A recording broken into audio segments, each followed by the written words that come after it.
நம்ம தூரமா பார்த்தா அங்க ஒரு நந்தி சிலை இருக்கிறதாக தெரிஞ்சுச்சுங்க. இப்ப அதத்தான் தேடி போயிட்டு இருக்கோம். ஒரு காலகட்டத்துல மிகப்பெரிய பூஜைகள் கூட இருந்த இந்த நந்தியம்பெருமானினுடைய சிலை இப்ப எந்த இடத்துல இருக்குது பாருங்களேன். சுத்தி காடு, சுத்தி முள்காடு. இந்த முள்காட்டுக்கு நடுவுல ஆலயங்கள் அற்ற ஒரு இடத்துல நந்தியம்பெருமானினுடைய ஒரு சிலை மட்டும் அப்படியே சாலையில கிடக்கக்கூடிய ஒரு இடத்தை பாக்குறோம். இந்த இடம் எப்படி தெரியுமா? கொடும்பலூர் மகாராஜான்னு ஒரு மிகப்பெரிய மகாராஜா. நீங்க பொன்னியின் செல்வன் படம் பார்த்திருந்தீங்கன்னா அதுல பிரபு அவர்கள் அந்த கேரக்டர்ல நடிச்சிருப்பாரு. அவர் மிகப்பெரிய ஒரு அரசராக இருந்தவர். சோழர்கள்ல மிகப்பெரிய அரசர்கள் மிகப்பெரிய சிவாலயங்கள் கட்டின ஒரு பெரிய சிவாலயம் இங்க இருந்திருக்கக்கூடிய இடம் இந்த இடம். திருநாடுடைய சிவனே நந்தியம் பகவான் அப்படியே வெயிலிலும் மழையிலும் அப்படியே இருக்கக்கூடிய காட்சியை பார்க்கிறோம். வானம் பார்த்த நந்தியாக நந்தியதேவன் அப்படி சாலை இல்ல, வெறும் அப்படி தூக்கி போட்டிருக்காங்க, கீழே போட்டிருக்காங்க. அப்படியான ஒரு இடத்த பார்க்கிறோம். மரண ஆலயங்கள் எல்லாம் நாம தான் மீட்டெடுக்கணும். இப்ப நம்ம போகக்கூடிய கோயில் வந்து இங்கிருந்த ஒரு மிகப்பெரிய சிவாலயத்தினுடைய ஒரு சன்னதியாக இந்த சன்னதியும் இருந்திருக்கிறது. தொல்லியல் துறையினால் பராமரிக்கப்பட்டு வரக்கூடிய கோயில்களில் இந்த திருக்கோயிலும் உண்டு. நீங்க இதை பார்க்கும் போதே தெரியும், பூமிக்கு உள்ள இருக்கு கோயிலே. பூமிக்குள்ள என்ன பார்த்தோம்னா காலங்கள் ஆக ஆக ஆக பூமியினுடைய உயரம் கூடி கோயில் உள்ளே போயிருக்கு. அப்படியான கோயில்களை கண்டுபிடித்து தொல்லியல் துறையினால் பராமரிக்கப்பட்டு வருகிறது. இந்த கோயிலுடைய நிலை எப்படி இருக்குன்னு பார்க்க போறவாங்க.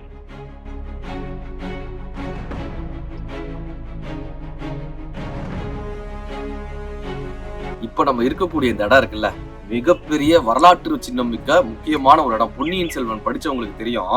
வானதி அம்மா, கொடும்பலூர் இளவரசி என்று சொல்லக்கூடிய வானதி தேவியார் அவர்களுடைய பள்ளிப்படை கோயில்ல தான் நம்ம இந்த இடத்துல இருக்கோம். இது வந்து வானதி தேவியாருடைய பள்ளிப்படை கோயில். கொடும்பலூர் தான் அவங்களுடைய ஊர்.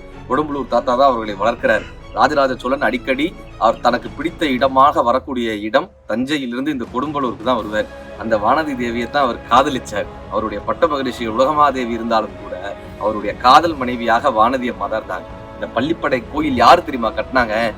ராஜேந்திர சோழன் தன்னுடைய சிற்றன்னைக்கான வானதி தேவிக்காக கட்டின கோயில். இந்த கோயில் மிகப்பெரிய அரசராக மிகப்பெரிய நாடுகளை கவர்ந்தவராக இருந்த ராஜேந்திர சோழன் தனது சிற்றன்னை வானமாதேவி மீது மிகப்பெரிய அன்பு கொண்டவராக இருந்தார். ஏன் தெரியுமா? தன்னுடைய மகனாக ராஜேந்திர சோழனை பாவித்த காரணத்தினால் வானதி தேவியார் தான் குழந்தையே பெற்றுக்கொள்ளலையாங்க.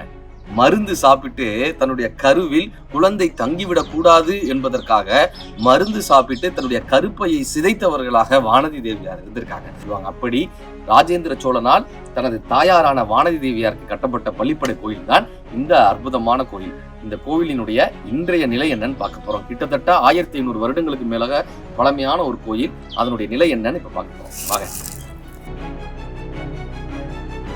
இது வந்து சுதை கற்கள்னு சொல்லுவாங்க. இந்த கல்ல சுதை கற்கள். இது என்னன்னா, அந்த காலத்துல இங்க வந்து ஒரு பெரிய ராஜகோபுரம் இருந்திருக்கும். இந்த கோயிலுக்குள்ள வரும்போதே பெரிய ராஜகோபுரம் இருக்கும். அது மேல ஏறுறதுக்கு இந்த கல்லு பயன்படுத்தும். படிக்கட்டு. இப்ப இந்த கோயிலுக்கு மேல போற படிக்கட்டு தான் இந்த சுதை கற்கள்.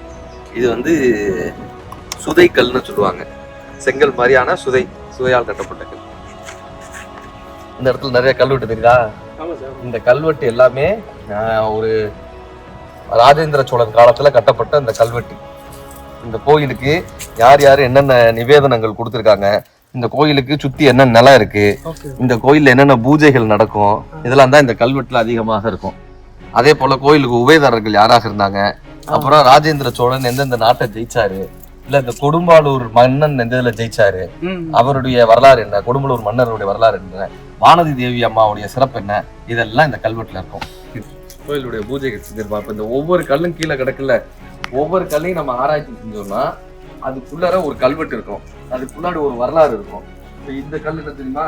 இந்த கிடக்க கீழே இந்த கல், இது வந்து ஆவுடைன்னு சொல்லுவாங்க.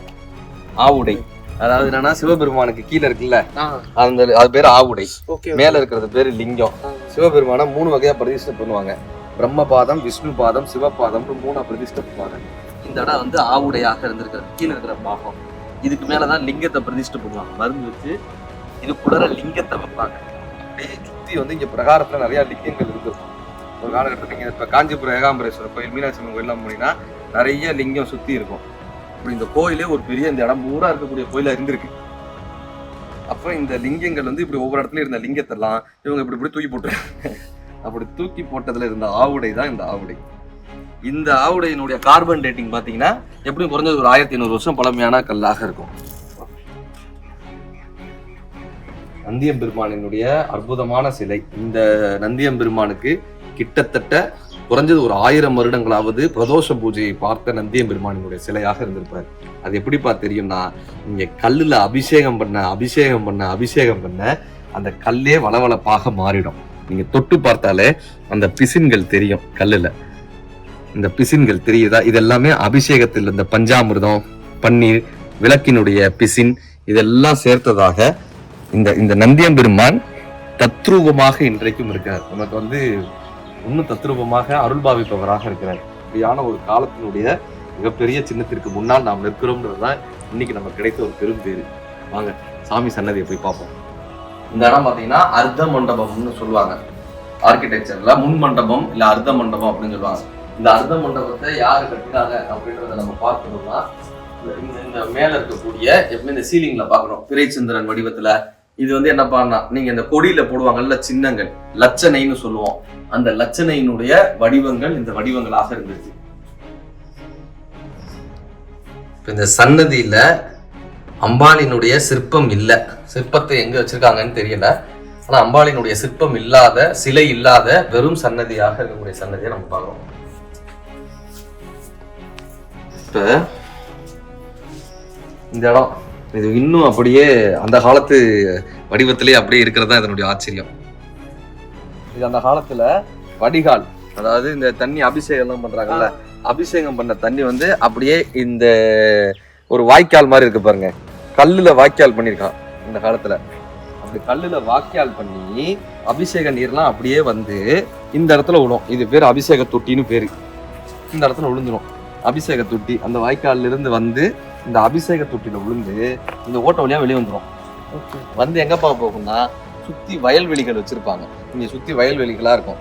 அபிஷேக தண்ணி எப்பயுமே இப்படியான வாய்க்கால்ல நம்ம இன்னைக்கு சாக்கடையில கொட்டிட்டு இருக்கோம். அந்த காலத்துல அது பேரு ப்ரோபயாட்டிக் பாக்டீரியான்னு சொல்லுவாங்க. ப்ரோபயாட்டிக் பாக்டீரியான்னு அது நம்மளுடைய உடம்புக்கும் நல்லது மாதிரி செடிகளுக்கு ரொம்ப நல்லதான். அப்படி வயலுக்கு உரமாக இந்த ப்ரோபயாட்டிக் பாக்டீரியா உரமாக மாத்துறதுக்காக இந்த அபிஷேக தண்ணீரை கல்லுல வாய்க்கால் அமைச்சிருந்தது நம்ம தமிழர்களுடைய வடிவமைப்பு. அப்படி பண்ண ஒரு கல் வாய்க்கால் எந்த நிலையில கிடக்குன்றதுதான் இன்றைக்கு நம்ம பார்க்கக்கூடிய ஒரு நிலைமை. இந்த இடம் தான் கன்னி மூலை. இந்த கோயிலினுடைய கன்னி மூலை, நிருத மூலைன்னு சொல்லுவாங்க. இப்ப கோயில் எப்பயுமே கிழக்கு பார்த்து இருக்கும். கிழக்கு பக்கம் எப்பயுமே அக்னி மூலையில மடப்பள்ளி, கோயிலினுடைய கிச்சன், மடப்பள்ளி பிரசாதம் பண்றதுக்கான இடம். அப்படி நிருத மூலைன்னு சொல்லக்கூடிய இந்த கன்னி மூலைலாம் விநாயகரை வச்சு வழிபடுவாங்க. இந்த இடம் ஒரு காலகட்டத்துல பெரிய விநாயகர் சன்னதியாக இருந்திருக்கணும்.